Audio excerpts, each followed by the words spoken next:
millones de casos de nuevas infecciones de transmisión sexual se daban dentro de todas las ITS que tú puedas conocer. Las más frecuentes tenían que ver con clamidia, ¿no? En un rango de 129 millones, con gonorrea, con sífilis, con tricomoniasis. Estas que son más frecuentes, sabemos que pueden ser curables, porque vamos a ver luego que hay ITS que no son curables y hay ITS que son curables. Y esto es importantísimo tenerlo claro, porque los pacientes te van a preguntar, obstetra, usted ya me ha tratado esto, ¿ya me curé? ¿No? ¿Voy a volver a tener esto? ¿Va a haber recidivas o no de esto, de esta ITS que usted me ha diagnosticado y me ha tratado y me ha manejado? ¿Qué más tengo que hacer? ¿No? Entonces, es importante conocer estas estadísticas, estos datos. También es importante conocer la definición de la infección de transmisión sexual. Dentro de la definición de infección de transmisión sexual tiene que ver con infecciones que involucran a más de 30 microorganismos que dentro de ellos puede estar virus, puede estar bacterias, puede estar protozoarios, parásitos, ¿no? Y que la forma de transmisión se va a dar por relaciones sexuales, coito, pero también por contacto sexual de las secreciones que involucran en la pareja de cualquier diversidad, ¿no? No solamente estamos hablando de la heteronormativa, es decir, hombres y mujeres nada más, sino también vínculos que tienen que ver con coitos del mismo género y las diversidades que podría presentarse, ¿ok? Hay más o menos ocho microorganismos que tienen mayor incidencia dentro de todo el grupo de ITS. Y ahí vamos a ver que dentro de estas ocho microorganismos tenemos, por ejemplo, cuatro que sabemos que hoy por hoy son actualmente curables, ¿no? Ahí tenemos bacterias, tenemos protozoarios, ¿no? Y, por ejemplo, tenemos a la sífilis, a la gonorrea, clamidia, tricomonas, ¿no? Que estas sí vamos a tratarlas y vamos a curarlas y otras que son virales, ¿no? Las cuatro más comunes tenemos al HCV, al ITS herpes tipo 2, por ejemplo, al VIH, al virus de la inmunodeficiencia adquirida, al VPH, al virus del papillomavirus humano, a la hepatitis B, ¿no? Entonces, estas sabemos por definición que no son curables, pero es importante conocer que sí podemos tratarla y si podemos tratarla, podemos hacer que la condición de vida de esta persona, pues, sea óptima como cualquier otra situación de condición de alguna enfermedad, por ejemplo, la diabetes, ¿no? Que la diabetes tú sabes que puedes usar un medicamento de por vida porque hay un problema de glicemia alta y con el tratamiento de por vida tú mantienes un estándar o una salud, una calidad en esa salud óptima si llegas al tratamiento de por vida, ¿verdad? Lo mismo ocurre, por ejemplo, en algunas infecciones virales que pues sabemos que son incurables, que no se pueden curar, pero sí se pueden tratar y se puede mantener una salud óptima con el tratamiento siempre instalado ahí de por vida, ¿no? Entonces, eso es un poquito para entender las infecciones de transmisión sexual, algunas que tienen repercusión, que la vamos a cargar de por vida, ¿no? También es importante conocer que más de 500 millones de personas son portadoras de la herpes tipo 2. Más de 290 millones de mujeres están infectadas por el virus papiloma humano. Ya vamos a ver luego cuáles son las repercusiones por anatomía, por histología, tanto en hombres como mujeres. Por ejemplo, hay predilección, en algunos casos hay afección anatómica diferente en varones que en mujeres, por ejemplo, ¿no? Y también vamos a ver que el impacto de estas infecciones de transmisión sexual se van a dar a corto plazo, a mediano plazo y a largo plazo. O sea, ¿va a haber repercusión de las ITS en el impacto de la vida de las personas? Por supuesto que sí lo hay. Lamentablemente estas consecuencias son negativas, ¿no? Ese impacto. Por ejemplo, vamos a ver que el primer impacto negativo en la salud de esta persona que está cursando con cualquier ITS, unas más que otra, va a haber estigmatización o discriminación. Un ejemplo clásico es un paciente que está cursando con diagnóstico positivo de VIH, ¿no? Entonces, sufre una estigmatización, sufre discriminación y por lo tanto puede acarrear, aparte de tener una ITS, puede acarrear un problema de salud mental, sea una ansiedad, una depresión, etcétera, ¿no? Entonces, impacta en la vida de las personas tener una ITS, impacta, ¿ok? Y es importante aquí abordar desde el conocimiento, desde la información, desde la educación, para ir desterrando estos estigmas. Otro impacto negativo también que va a generar tener una ITS es infertilidad, causada por algunas ITS como lo es clamidia, como lo es gonococo, que sabemos que está por una complicación de estas infecciones por estos microorganismos puede generar cicatrización en la tuba ovárica y esto por supuesto o digamos no se dificulta la permeabilización y por lo tanto puede generar infecciones a nivel anexial que pueden generar embarazos ectópicos, por ejemplo, ¿no? Entonces puede causar infertilidad, puede causar. Hay otras consecuencias también, impacto negativo, como lo es, por ejemplo, en el caso del virus papiloma humano. Aquí sabemos que este virus de papiloma humano, sobre todo los que son de alto riesgo, van a tener relación directa con infección directamente de este VPH de alto riesgo con lesiones intraepiteliales, tanto de alto riesgo como de bajo riesgo, ambos, ¿no? Pero no solamente a nivel del cuello de útero, vamos a ver que esta se puede presentar también lesiones intraepiteliales a nivel de la vagina, a nivel de la vulva, a nivel de la región perianal, a nivel del ano, a nivel de la orofaringe, por ejemplo, ¿no? En varones a nivel del pene, ¿no? De la zona genital, es decir, que va a afectar e impacta negativamente también en esta población, en la población, y no solo del tipo de BPH oncogénico, es decir, alto riesgo, sino también del otro tipo de BPH que es una ITS también, las de las cepas de bajo riesgo. Estas están relacionadas, por ejemplo, con condilomas, con verrugas, que impactan negativamente en la vida sexual de las personas porque no se sienten cómodos con verrugas que pueden ser grandes, hasta gigantes en la zona genital y que incomodan, que molestan. ¿Ok? También tenemos impactos negativos, por ejemplo, en la vida de las personas cuando se transita con una ITS. Por ejemplo, es cuando esta persona, en el caso de las mujeres, está embarazada y no solamente va a mermar la salud de la persona, en este caso la población femenina, sino que también al producto. Y estas pueden desencadenar por tres vías, ¿no? Por vía de transmisión directa, vertical, a nivel sanguíneo, de la mamá a través de la placenta hacia el feto, en el momento de la salida, si es un parto vaginal, de la salida por el canal del parto, también por el compartimiento de secreciones puede haber una infección que se puede dar a ese nivel o también a nivel de la vía de la lactancia, ¿no? Por ejemplo, en caso de VIH, una mujer que no sabe, que desconoce y da de lactar, es una forma también de riesgo de transmisión por la lactancia materna, ¿no? Entonces, en este cuadro, en esta población, es mucho más riesgoso e impacta definitivamente en la salud, no solo ya de la mujer, sino también de este producto, este recién nacido, que puede ser a corto, mediano o largo plazo también en esta población neonatal, ¿no? Y también incluso poder generar impactos negativos crónicos, ¿no? Por ejemplo, una infección por una cervicitis en el caso de las mujeres, y esto se complica a una infección pélvica y esta puede incluso cronificarse en el tiempo con dolores pélvicos en bajo abdomen, años, que pueden durar años en la mujer y que pueden incluso normalizar estas molestias y convivir con esta, ¿no? Y por supuesto, la calidad de vida de esta persona pues baja bastante, ¿no? Y no deja disfrutar ni la vida sexual ni la salud en general.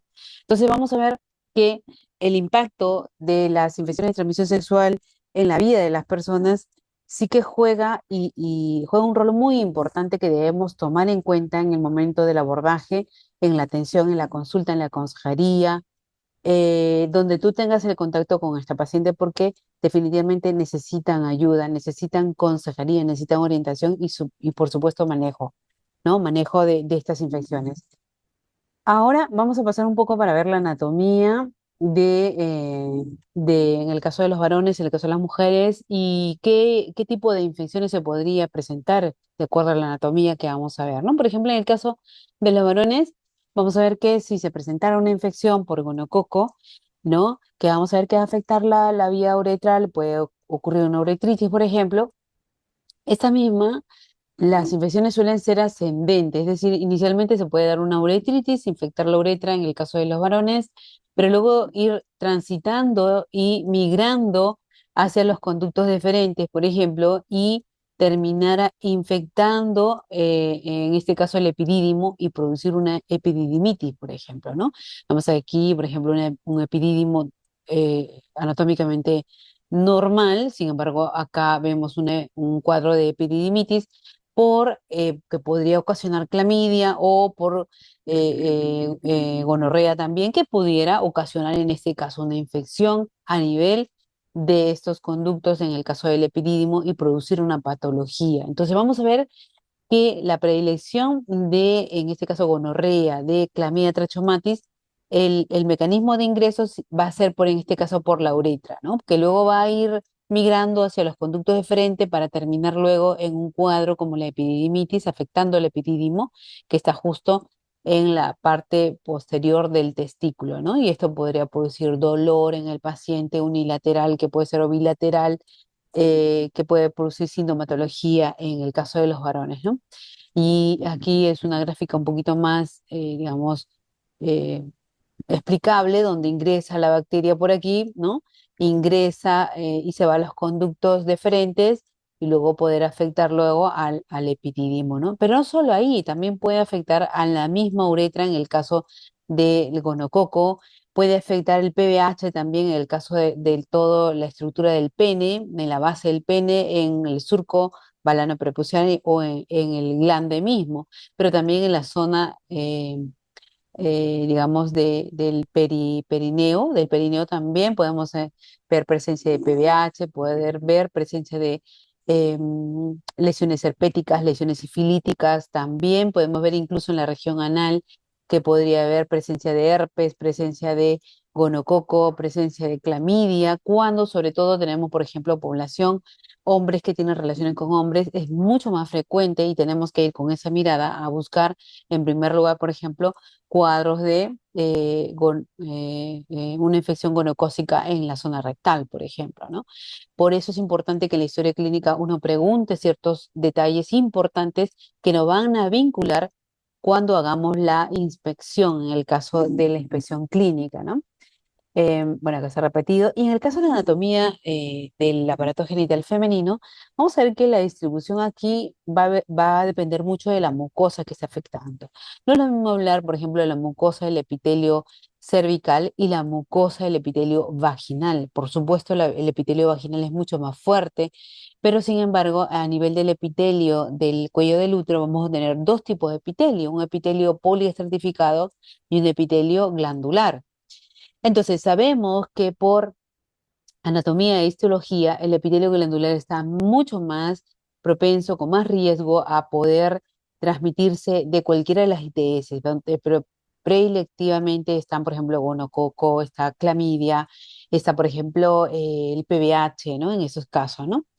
Por acá Yanela nos dice, estudiante universitario, obstetricia, séptimo ciclo, desde Lima. Genial, Yanela. ¿En qué universidad está estudiando, Yanela? Excelente. Bueno, a ustedes como estudiantes les va a servir para tener bases para que luego cuando vayan al internado, ustedes puedan evidenciar clínicamente lo que están aprendiendo hoy día, ¿no? Entonces es bastante importante que ustedes se capaciten.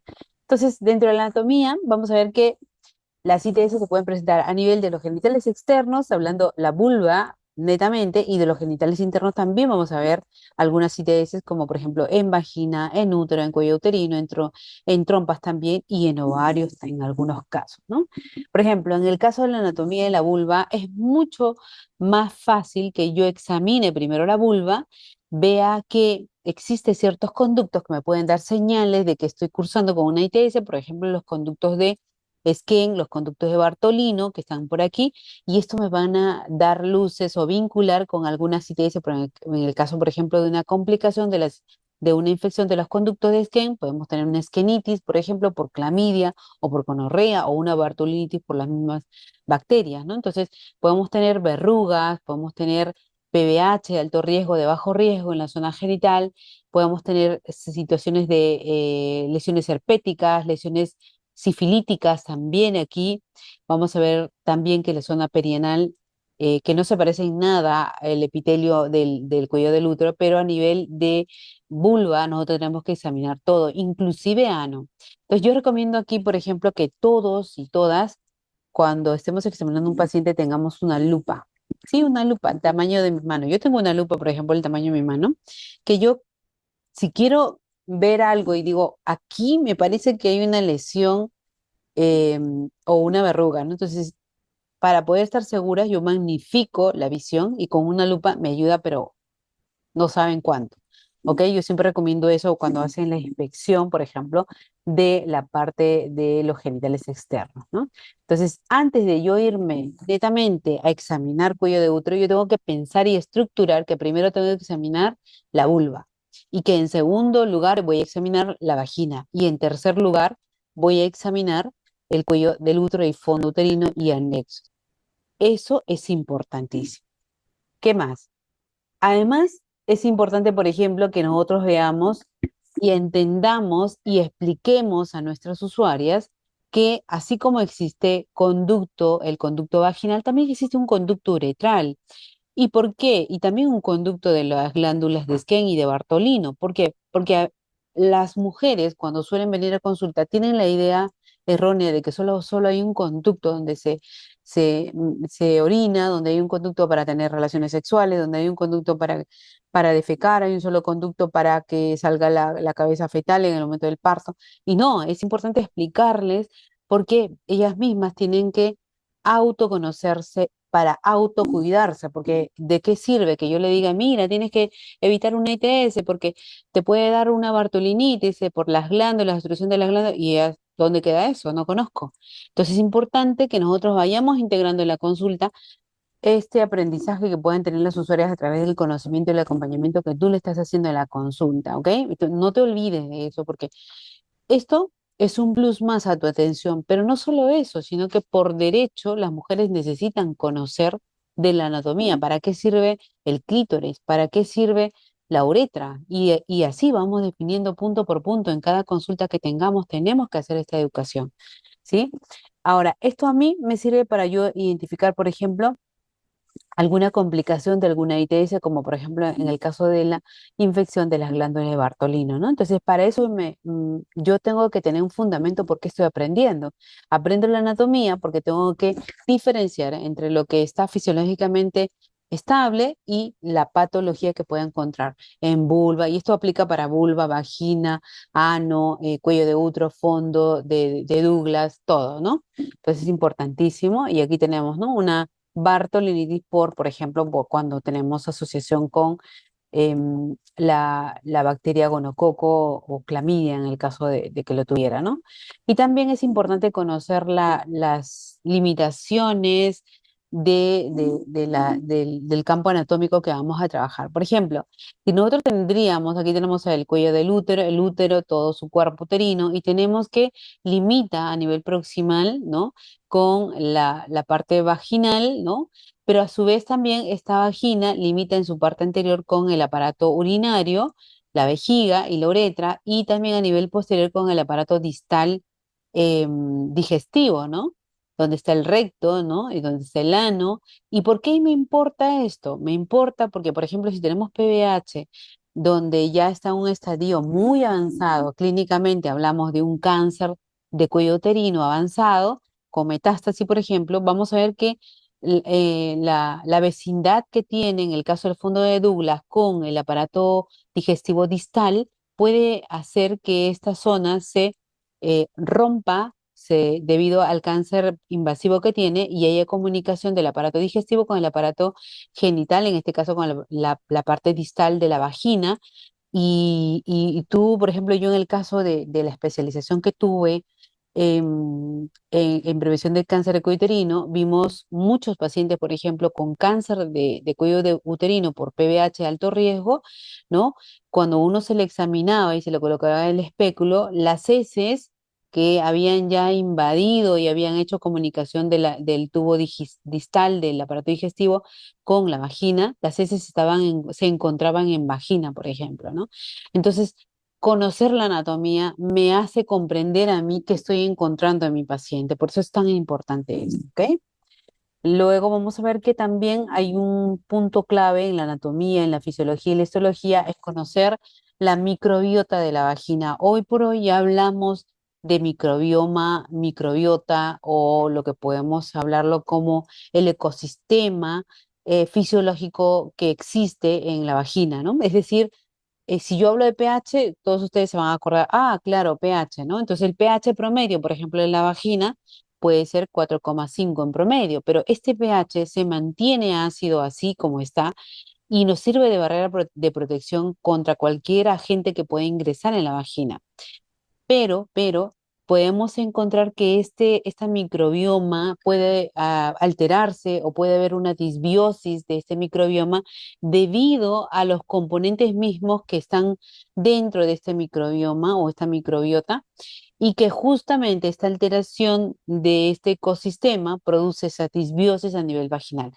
En términos más sencillos, es decir, yo sé que dentro de la vagina yo puedo encontrar aquí una gran cantidad de lactobacilos, muchos bacilos que justamente hacen que ese pH ahí sea ácido para un mecanismo de barrera de defensa.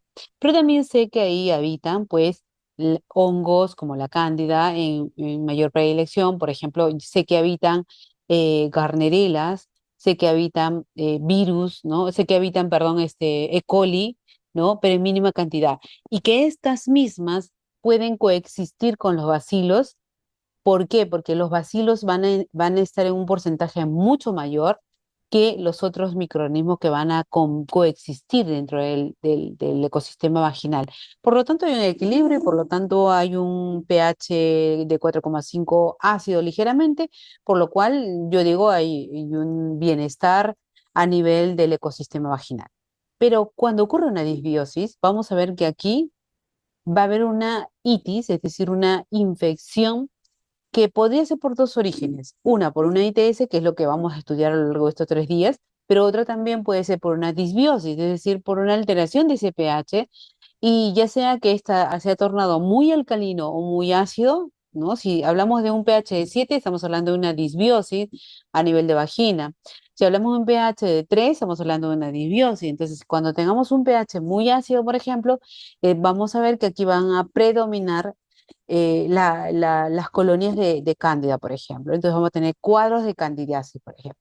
Si vemos que el pH más bien se torna alcalino, todo lo contrario, entonces vamos a ver que hay una predilección por ejemplo, garneleras, que va a asociarse con células claves, ¿no? Y me va a causar un cuadro de vaginosis bacteriana, por ejemplo. Pero esto ocurre por esa disbiosis, no ocurre normalmente, ¿no? Y otras de las causas que ocurren itis en la vagina, por ejemplo, son las ITS, netamente, ¿no? Entonces vamos a ver que esto es importante saberlo porque a nivel vaginal nosotros vamos a entender qué está ocurriendo a nivel vaginal. Una pregunta yo les hago. La vagina, después de esta explicación, ¿la vagina debe tener una composición de flujo vaginal o no debería haber flujo vaginal en la vagina? ¿Qué dicen ustedes? ¿Sí o no? No importa si se equivoquen, ya saben que la idea es interactuar. ¿Qué piensan ustedes? ¿Que debería haber flujo vaginal en la vagina? Adriana dice sí, Araceli dice sí, Katy sí, Tefi sí. Claro, ¿no? Les pregunto esto porque muchas de las consultas o en consultas, las que ya están haciendo consulta o cuando van a ver un caso en los hospitales, las alumnas, van a ver que la gran mayoría de los pacientes suelen decirte, obstetra, es que tengo un flujo vaginal y no lo aguanto, estoy húmeda todo el tiempo, ¿no? Entonces, a ver un momento, ¿no? Entonces, hacemos un pequeño, digamos, break para poder explicar a mi paciente y decirle que fisiológicamente existe un flujo vaginal en vagina por toda la microbiota que acabamos de hablar, por todo ese ecosistema que acabamos de hablar. Por lo tanto, el flujo vaginal existe fisiológicamente y es válido y está bien, no es una patología, pero yo tengo que saber cómo debe ser ese flujo. Ese flujo debe ser transparente, ligeramente blanco en algunas situaciones, tiene que ser, no tiene que haber mal olor, no tiene que haber ardor, prurito, picazón, no tiene que haber mal olor o dolor, ¿no? En ninguna circunstancia. Si ya este flujo, esta secreción rompe, ¿no? Lo que nosotros definimos como fisiológico y ya hay malestar, hay mal olor, hay secreción purulenta, hay secreción tipo grumos, entonces ya estamos hablando de patología, ¿verdad? Pero que esté húmeda, siempre va a estar húmeda, debería estar húmeda. Y no solamente hay secreción de vagina, luego te vas a dar cuenta, de acuerdo a lo que expliquemos luego, vamos a ver que también ahí se suma la secreción del cuello del útero, ¿no? Específicamente del epitelio glandular. ¿Ok?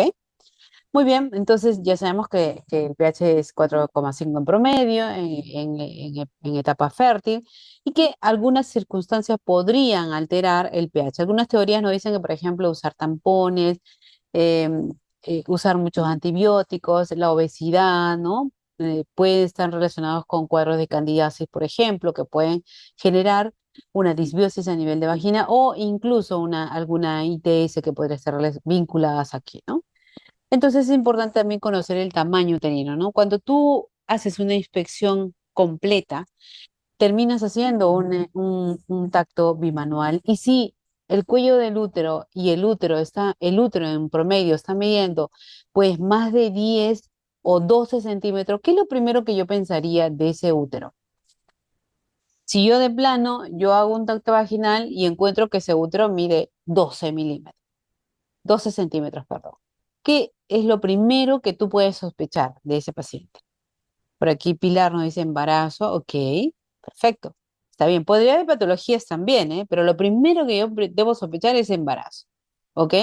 ¿Y por qué? Porque el útero normalmente debe medir 6 centímetros, 7 centímetros, hasta 8 en una paciente que ya no es nulípara, ¿verdad? Ha tenido embarazos a término. Entonces podría pasar eso. Entonces es importante conocer la anatomía para ir descartando la patología. ¿Ok? Y conocer también digamos, las estructuras internas del cuello del útero en sí, ¿no? La porción superior, el fondo uterino, el cuerpo uterino y el cuello de útero, que es donde nosotros vamos a visibilizar si, por ejemplo, encontramos alguna ITS, algún tipo de PBH, etcétera, ¿no? Entonces es importante conocer también la anatomía, que yo les explicaba un poco. También es importante conocer aquí, por ejemplo, ay, se paró. No sé qué pasó por aquí. A ver, a ver. Entonces es importante conocer las estructuras para yo poder discernir entre la patología y discernir entre la fisiología, ¿no? Entonces eso es importantísimo. Aquí vemos el tránsito del conducto vaginal, el tránsito de la parte uretral, el tránsito de la parte rectal. Entonces, estas vías que tú estás viendo, la parte uretral, la parte vaginal y la parte rectal, tienen compromiso con ITS y tenemos que examinar por eso, tanto externamente como internamente también, y va a depender mucho de vincular la historia clínica con el examen clínico que tú le estás realizando, ¿no? Igual aquí los anexos, la distribución y las limitaciones del aparato reproductor o el aparato sexual femenino en este caso, muchas estructuras que sujetan al útero y también te vas a dar cuenta que estas estructuras que sujetan al útero, que son los ligamentos, ¿no? A los diferentes niveles, vamos a ver que en algunas pacientes cuando tú examinas van a haber situaciones donde estos ligamentos no están cumpliendo sus funciones ni a nivel del ligamento ni a nivel muscular y por lo tanto vamos a ver cuadros de prolapso, por ejemplo, en algunas mujeres que ya de repente ya lo han podido ver en algunas situaciones, ¿no? La irrigación, la inervación, que son importantes conocerla. Esta voy a pasar rápido porque quiero centrarme en básicamente en el momento del examen, lo cotidiano que tú vas a ver, ¿no? Las direcciones del útero, por ejemplo, que a veces lo vas a encontrar en anteversión, en retroversión. Entonces, esto es algo fisiológico, no es algo patológico. Tú puedes encontrar que normalmente, frecuentemente, mejor dicho, el útero puede estar hacia adelante y esto es frecuentemente lo que encontramos, pero también podría haber una anteflexión del útero o una retroversión del útero. No es una patología, pero sí es un hallazgo que puedes detectarlo y colocarlo en la historia clínica, ¿no? La retroflexión y la retroversión.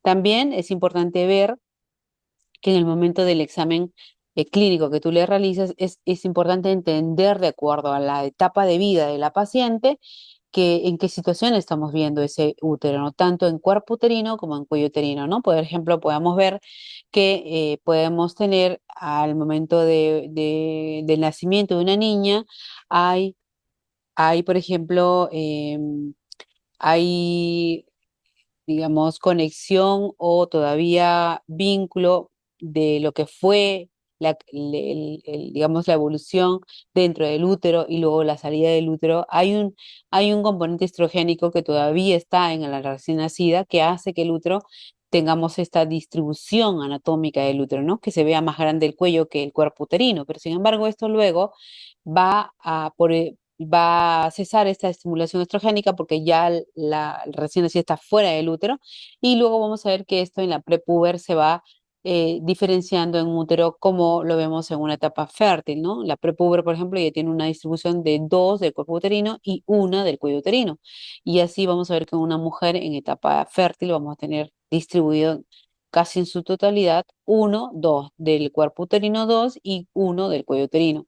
Pero a su vez también es importante que a nivel del cuello uterino entendamos que va a ocurrir ciertos cambios de acuerdo a la etapa de vida de las personas, de las mujeres, y que, por ejemplo, si nos encontramos en menopausia, va a diferir bastante en cuanto a epitelio del cuello uterino en una mujer en etapa fértil que vinculando con una mujer en etapa de menopausia o perimenopausia o posmenopausia, ¿ok? Eso es importantísimo. Aquí vemos, ¿no? El cuello del útero, vamos a ver, vamos a conocer un poquito de en su parte externa y el epitelio que está en la parte externa y el epitelio que está en la parte interna, ¿no? Que esto conecta luego con la parte vaginal, ¿sí? Entonces es importante conocer esto.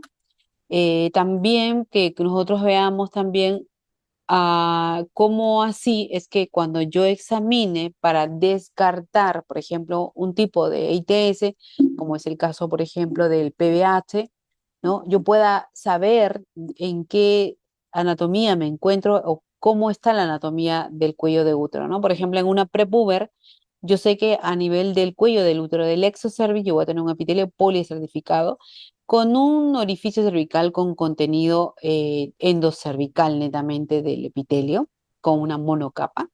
Sin embargo, en la pubertad vamos a ver que hay estímulo estrogénico, se activa el eje hipotalámico hipoficiario en las mujeres, hay un crecimiento del cuello del útero y este mismo crecimiento hace que la parte exocervical, ¿no? Se vierta hacia afuera, de la parte interna hacia afuera, y ahora tengamos dos tipos de epitelio. Un epitelio, una parte que anteriormente lo teníamos solamente un solo tipo de epitelio, poliestratificado, ahora tengamos dos tipos de epitelio. Uno que es poliestratificado en la parte distal, en ambos lados, y una que es monociliar o endocervical o monocapa, que va a estar más pegado al orificio cervical, ¿no? Esto ocurre a partir de la pubertad y en una etapa fértil nosotros vamos a ver claramente que se diferencia muy bien esta etapa, esta capa glandular como la famosa ectopía o electropio, que tú lo conoces así, que antiguamente se asociaba incluso como que esto era una herida, esto no es así, esto es algo fisiológico, es la ectopía que ocurre, ¿no? A raíz de todos estos cambios que acabo de mencionar y que es algo fisiológico. Sin embargo, también es importante recalcar que en la etapa de la menopausia, este epitelio monociliar que sufre un proceso fisiológico que se llama metaplasia escamosa, va haciendo que el epitelio glandular, ¿no? Vaya transformándose en un epitelio de dos, tres, cuatro capas para hacer un epitelio poliestratificado y que esto a su vez, donde nosotros inicialmente encontramos en este campo una zona de transformación, esta misma se vaya introduciendo a canal por este proceso de metaplasia escamosa. ¿Ok? Esto es importante también comprenderlo. Aquí, por ejemplo, tenemos un ejemplo clásico de un cervix, un cuello de útero, con los diferentes tipos de epitelio, ¿no? Un epitelio escamoso, un epitelio columnar, y justo de este epitelio columnar es donde nosotros vamos a ver que hay producción de moco cervical. Pregunta, ¿cómo debería ser ese moco cervical? ¿Alguien sabe las características del moco cervical, del cuello del útero? ¿Cómo debería? ¿Qué características debería tener ese moco cervical? ¿Te acuerdas que había dicho que al flujo vaginal se le suma también el fluido del moco cervical? Pues este es lo que es justo en esta parte, ¿no? Aquí lo dice pila transparente, de nada transparente, claro, transparente. Y la composición, em, la característica de este moco debe ser filante, ¿no? E imagínense ustedes si vierten un huevo crudo, ¿no? Entonces la clara, ustedes tocan con su dedo y esto se hace filante, bueno tiene una similitud parecida al moco cervical. Además debe ser transparente, ajá, Noemí, inoloro, incoloro, ¿no es cierto? Exacto, Katy. Parecido a la clara del huevo crudo, ¿no? Em, Jenny dice, ¿puedes retroceder a cuál? A ver, ¿esta? ¿Está? Bueno, igual yo se voy a dejar las diapositivas, así que no se preocupen. Tranquila con ustedes, no, no deberían tomar nota porque estas PPT se van a quedar eh, eh, luego al término de cada clase, ¿ok? Bien, entonces vamos a ver. Entonces miren ustedes también que conocer la anatomía, por ejemplo, cuando ustedes colocan un espéculo y de pronto ven que apenas o a duras penas ingresa el espéculo y de pronto no ven nada, ni las paredes, todo está lleno del cuello de útero. Y esto es porque las dimensiones del diámetro del útero están edematizados en ese caso y va a ocurrir, van a tener pacientes donde que ustedes colocan el espéculo y solo se ve el cuello de útero totalmente inflamado, ¿no? Y esto ocurre en cuadros de cervicitis, endocervicitis, exocervicitis, etcétera, ¿no? Entonces, y te vas a dar cuenta también porque el cuello es muy friable en esos casos, ¿no? Entonces, conocer la anatomía, las dimensiones, el diámetro, que debe ser 2,5 en promedio, es bastante conocimiento para poder discernir si este cuello de útero está presentando un cuadro de inflamación, un cuadro de cervicitis o exocervicitis, ¿no? Entonces es importantísimo conocer esto. Luego vamos a ver, bueno, aquí un poquito de la descripción de la anatomía del cuello del útero. em, por ejemplo, en las capas vamos a tener que a nivel, desde la parte interna hacia la parte externa de la superficie, vamos a tener la capa basal, la parabasal, la intermedia, la superficial, y por eso es que hablamos de en un epitelio poliestratificado, ¿no? En el exocervis, mientras que en el endocervis no, en el endocervis más bien tenemos una monocapa de un solo capa a nivel endocervical, ¿no? Y aquí tenemos, ¿no? La capa basal, la parabasal, la intermedia y la superficial, ¿no? Las características de la célula que lo componen cada capa también, ¿no? Y además vamos a ver que dentro de cada capa vamos a ver varias líneas. Por ejemplo, en la capa basal donde hay actividad mitótica, ¿no? Tenemos esta composición y a nivel parabasal vamos a ver dos líneas, a nivel intermedio de esta capa poliestratificada vamos a ver 4 a 6 líneas y a nivel superficial de 5 a 8 líneas también, ¿no? Entonces esa es la distribución anatómica que vamos a ver a nivel del epitelio exocervical, ¿no? Y en el endocervis, lo que yo le decía, ¿no? Al contrario, hay una monocapa aquí. Hay una capa monociliar donde produce moco y donde está en constante de proceso de metaplasia escamosa y que este proceso de metaplasia escamosa, justamente cuando se da este proceso, es que va a originar, por ejemplo, los famosos quistes de Nabot en este proceso de metaplasia en el epitelio cilíndrico, ¿no? Aquí tenemos, por ejemplo, un cuadro. Miren, yo veo este cuadro y yo les ayudo un poco. Aquí está el epitelio exocervical, aquí está el epitelio glandular. Y yo quiero que, aparte de la descripción que acabo de darles, ustedes me digan qué observan, aparte de lo que yo les acabo de mencionar. ¿Qué les llama la atención? Cuando ustedes colocan, imagínense que ustedes colocan el espéculo y esto encuentran, ¿no? El epitelio exocervical, el epitelio endocervical y ¿qué más observan aquí? A ver, ¿alguien me puede decir? Mm, zona enrojecida, notalicio inflamado. Ok, ya. Bien. La zona de transformación, claro, ¿no? La ectopía. ¿Se acuerdan que yo les hablaba de la ectopía? Pero aparte de la ectopía o el ectropio, que muy bien lo ha dicho Maribel y Joel, ¿no? Y Clara y los demás, gracias por interactuar. Entonces vemos esto, miren. ¿Qué es esto? Es probablemente un flujo endocervical patológico, porque vemos que, que si es moco cervical no debería ser de este color, ¿verdad? Entonces, esto yo lo veo, o sea, esto es importante que tú cuando coloques el espéculo, cuando estés examinando, tengas muy claro lo que estás viendo. ¿Por qué? Porque yo no puedo dejar pasar, ojo, no debemos dejar pasar, sobre todo las obstetras, que podemos hacer el manejo sindrómico. O sea, no podemos dejar pasar a una paciente que tiene un síntoma clínico de una ITS, ¿ok? Porque esta paciente se puede complicar y más si está embarazada. ¿Sí? Entonces hay que tener mucho cuidado. Cuando examinemos hay que saber diferenciar, diferir entre lo fisiológico y lo patológico. Y solamente me estoy refiriendo a cuello de útero. Todavía no estoy implicando aquí a flujo vaginal patológico, por ejemplo, ¿no? Esto lo vamos a ver luego en otras clases también con mayor detalle, ¿no? Electropio fisiológico, Milene, ¿es una afirmación?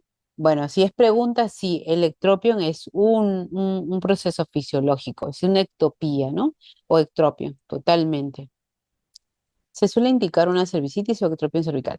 No, una cervicitis, itis, de la terminología itis ya es una infección. El ectropión cervical es un proceso fisiológico. La ectopía es un proceso fisiológico, ¿ok? Muy bien, muchas gracias por preguntar. Y bueno, aquí es la definición de lo que llamábamos la ectopía, ¿no? Es esa eversión, ¿no? Del epitelio cilíndrico sobre el exocervix, ¿no? Cuando el cuello uterino crece rápidamente, empieza a ensancharse y por influencia estrogénica empieza esto a partir de la menarquia y también en el embarazo lo podemos acentuar más, ver más. Aquí, por ejemplo, es la misma dinámica, vemos un ectropio, ectopía, pero que se le ha colocado una sustancia, que es el ácido acético, para un poco poder mapear la zona del endocervix y la zona del exocervix, ¿no? Aquí vemos un ácido blanco transparente, que obviamente cuando uno hace IVA, pues sabemos que esto no es positivo, ¿no? Sino que ha reaccionado al ácido acético en este caso. Y la reacción en electropio suele ser instantánea. Tú ves así en un segundo, en el siguiente segundo ya no lo ves así, ¿no? Se vuelve transparente. Es la ectopía, la famosa ectopía, y aquí está el proceso de metaplasia. Proceso de metaplasia, ¿no? Que es proceso fisiológico que se va dando en el secuela. Pero ¿por qué es importante saber esto? Porque cuando yo pueda examinar a mi paciente o pueda hacer una prueba molecular para descartar PDH, me importa mucho este proceso fisiológico de la ectopía o de la metaplasia escamosa para poder discernir, ¿no? Si estoy ante una sospecha de un PDH de alto riesgo, por ejemplo. Por eso me importa saber esto. Y en este proceso de metaplasia vamos a ver que se va dando también ese atrapamiento del moco cervical que nosotros lo conocemos típicamente como el quiste de Nabot, ¿no? ¿Qué está? Y aquí hay un cuadro de un cuello de útero donde fácilmente nosotros identificamos el epitelio glandular y el epitelio exocervical y dentro de estas, digamos, unión de estos dos tipos de epitelio vamos a encontrar una unión justamente escamo-colunar nueva y esto por el proceso de metaplasia va a migrar, ¿no? Y luego vamos a tener dos tipos de epitelio, dos tipos de uniones, por así decirlo, una unión escamocolunar nueva y una unión escamocolunar antigua, y que estas separaciones de estas uniones me va a dar una zona, ¿no? Que nosotros conocemos como la zona de transformación, ¿ok? Esto es importante, aquí vemos más claro la zona de transformación aquí. Creo que por aquí hay una pregunta. Usted trae en caso de paciente presenta ectropión, ¿cuál sería el tratamiento? Yanela, gracias por tu pregunta. No hay un tratamiento para el ectropión o la ectopía. ¿Por qué? Porque es un proceso fisiológico. Que la ectopía tenga una itis, eso sí tiene un tratamiento, ¿ok? Hay que saber, hay que tener clarísimo este concepto, ¿ok? Ibas evidencia de tejido aceto blanco. Exacto, Milene. Es normal que el cuello esté así. En que, bueno, los que hemos visto, los que han tenido el contacto con el ácido acético, es normal que se vea así, pero cuando no hay una patología en el epitelio endocervical, esto al segundo se pone transparente, se torna transparente y totalmente fisiológico, no hay problema ahí. Hay casos donde podría haber incluso una lesión o un carcinoma ahí, ojo, pero a veces cuando uno coloca ácido acético ni siquiera el ácido acético nos puede ayudar, ¿no? Entonces hay otros signos que nos pueden ayudar incluso para diferenciar. No necesariamente con el ácido acético, todas las lesiones, sobre todo a nivel endocervical, no necesariamente van a reaccionar. A nivel exocervical, sí, a nivel de la zona de transformación, sí, pero no necesariamente en el epitelio cilíndrico. Ahí no necesariamente va a ocurrir eso. Entonces, ahí tenemos los tipos de epitelio a nivel del cuello de útero maduro e inmaduro, ¿no? Vamos a ver los diferentes tipos digamos, de diferenciación a nivel de la capa celular. ¿Ok? Aquí también es un poco más histología, es un poco saber cómo se va a formar ciertas lesiones, cierto tipo de metaplasia a nivel del cuello del útero, que es algo también fisiológico. La metaplasia escamosa madura e inmadura es un proceso totalmente fisiológico. ¿Se acuerdan los Papa Nicolau cuando nos dan un resultado de citología que salió negativa, pero nos dicen metaplasia escamosa? Y ya, bueno, ese término, metaplasia escamosa, es un proceso fisiológico totalmente normal. Incluso, mire esto, esta dinámica de aquí, esta figura es de una zona de transformación congénita. ¿Ok? ¿Qué significa? Que yo tal vez yo coloque un ácido acético aquí y se torne blanco, eso no significa que necesariamente vaya a ser una lesión eh, eh, de alto grado o de bajo grado, ¿no? Podría ser una zona de transformación congénita, que no es otra cosa que viene a ser una variante escamosa que se ha dado intraútero, ¿no? Es decir, ha habido en la maduración de este cuello de útero, ha habido una interferencia en esta maduración intraútero que impidió completar la diferenciación de este epitelio escamoso, ¿no? Y por eso se llama zona de transformación congénita. Entonces, cada vez que yo tengo una zona blanco, no necesariamente apunta a ser una lesión intraepitelial de alto grado o de bajo grado. Yo tendría que hacer pruebas para saber y descartar, ¿no? Si por ahí es una verruga, si por ahí es verruga plana, me refiero, si por ahí es una zona de transformación congénita, etcétera, ¿no? Y bueno, aquí vamos a ver diferentes zonas de transformaciones que vamos a ver en las diferentes etapas de vida de la mujer, ¿no? El proceso de metaplasia escamosa hace que justamente hay estas variantes, ¿no? Por ejemplo, en una persona con menopausia va a ser muy difícil encontrar la zona de transformación porque está más bien amigrado al canal endocervical, ¿no? Muy bien, aquí están los diferentes tipos. Y por esta parte, un poquito para ya ir al receso de 5 minutos, cuando tú vayas a evaluar la anatomía, siempre tienes que tener en cuenta varios aspectos. Hay que revisar la vulva, que es lo que veíamos al inicio de la anatomía. Vamos a evaluar la región perianal también, pero la zona vaginal también, la zona del cervix, pero nunca te olvides también de examinar la zona anal, porque en ITS tienes que examinar todos estos campos. Si no examinas todos estos campos, estás pasando por alto ITS. La ITS no solamente vas a encontrar dentro de la vagina, vas a encontrar en la región perianal, en el ano, en la zona genital, incluso en la orofaringe, ¿ok? Entonces hay que hacer una evaluación completa, ¿ok? Entonces yo me quedo aquí para luego hablar de esta parte. Vamos, son las 9:02, a las 9:07 retornamos. Quiero que hagamos una pausa activa, levántense, tomen agua, estírense, coman una fruta o algo. Y en 5 minutos volvemos con más fuerza para completar la segunda parte, ¿ok? Y si hay preguntas, también me lo dejan aquí en el chat, que yo lo voy a contestar luego de estos 5 minutos breves de receso de pausa activa, ¿ok?